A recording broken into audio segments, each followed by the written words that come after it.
ચૂંટણી તાણે વિરોધનો સૂર ઉઠ્યો છે। મંદિર બચાવી શકતા હો તો વોટ માંગવા આવવું। રાંદેર ગોરાટ રોડ ઉપર બેનરો લાગ્યા છે। ચૂંટણી તાણે વિરોધનો સૂર ઉઠ્યો છે। મંદિર બચાવી શકતા હો તો વોટ માંગવા આવવું।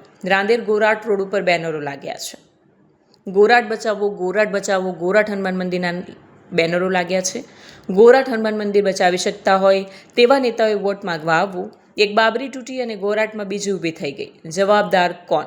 મંદિર બહાર લાગેલા બેનરોમાં ઉલ્લેખ કરાયો છે।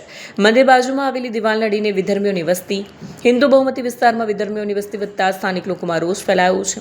અનેક વખત નેતાઓને રજૂઆત કરવામાં આવી છતાં કોઈ સમસ્યાનો ઉકેલ નથી, જ્યાં મંદિરના પૂજારી દ્વારા પણ રોષ વ્યક્ત કરી બેનરો માર્યા છે।